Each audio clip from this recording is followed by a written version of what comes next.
আসসালামু আলাইকুম। সকলে কেমন আছেন? আমি মোহাম্মদ ওসমান গনি। আজকে কথা বলতে চাই সবচেয়ে বড় অভিভাবক, তিনি হচ্ছেন বাবা। বাবাকে নিয়ে আজকে কিছু কথা বলতে চাই, কিছু কথা শেয়ার করতে চাই। বাবারা হচ্ছে সবচেয়ে দায়িত্ববান ব্যক্তি, যিনি নিজের কথা কখনো ভাবে না, পরিবার সন্তান পরিজনকে নিয়ে চিন্তা থাকে কিভাবে তাদেরকে ভালো রাখা যায়, সুস্থ রাখা যায়, সুন্দর জীবন পরিচালনা করার জন্য যা করণীয় তা করেন। তিনি হচ্ছেন একমাত্র বাবা।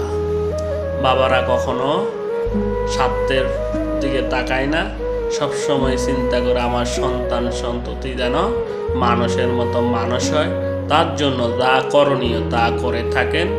তিনি হচ্ছেন পৃথিবীর সবচেয়ে বড় অভিভাবক, বাবা। বাবা থাকাটা খুবই গুরুত্বপূর্ণ। বাবার টাকা পয়সা থাকাটা গুরুত্বপূর্ণ নয়।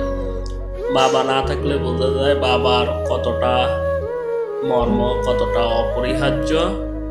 আর থাকলে হয়তো বা তেমন একটা বোঝা যায় না। একটি কথা আছে, দাঁত থাকলে তাতে মর্যাদা কেউ বোঝে না, দাঁত যখন থাকে না তখন বোঝে এর মর্যাদা কতটুকু। আমার বাবা মাস্টার মুকুল আহমদ, সকলে চিনেন, সকলে জানেন।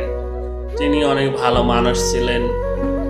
আমার কাছে না, সকলের কাছে পরিচিত, সকলেই জানেন, সকলেই সবসময় বলেন যে আমার বাবা কতটুকু ভালো মানুষ ছিলেন।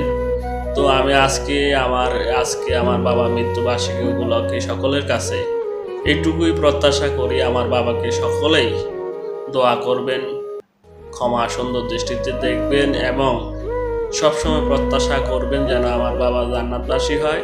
এবং আমি তার সন্তান হিসাবে আপনাদের কাছে এইটুকুই আশা, এইটুকুই প্রার্থনা, আমার বাবার জন্য দোয়া করবেন। আমি আসলে আমার বাবা আমার কাছে সবচেয়ে ভালো, আমার কাছে সবচেয়ে দায়িত্ববান, ভালো ও সুন্দর মানুষ ছিলেন। ওনার ত্যাগ তিতিক্ষা বা ওনার যে আমার প্রতি বা আমাদের পরিবারের প্রতি ওনার যে শ্রম বা ওনার যে আত্মত্যাগ, তা বলে কয়ে শেষ করার মতো না। উনি অনেক ভালো মানুষ ছিলেন। সকলের কাছে আবারও প্রার্থনা করব, আমার বাবার জন্য দোয়া করবেন, কারণ দোয়া ছাড়া আসলে কিছুই এখন দেওয়ার মতো ওনার নেই। ওনাকে দোয়াই দিতে হবে। আমি সহ সকলে যেন ওনার জন্য সবসময় দোয়া করি পারে। রাব্বির হামহুমা কামা রাব্বায়ানি সাগীরা। আমিন। সকলে ভালো থাকবেন। ইনশাআল্লাহ দেখা হবে অন্য কোনো সময়, অন্য কোনো মুহূর্তে। আসসালামু আলাইকুম ওয়া রাহমাতুল্লাহি ওয়া বারাকাতুহু।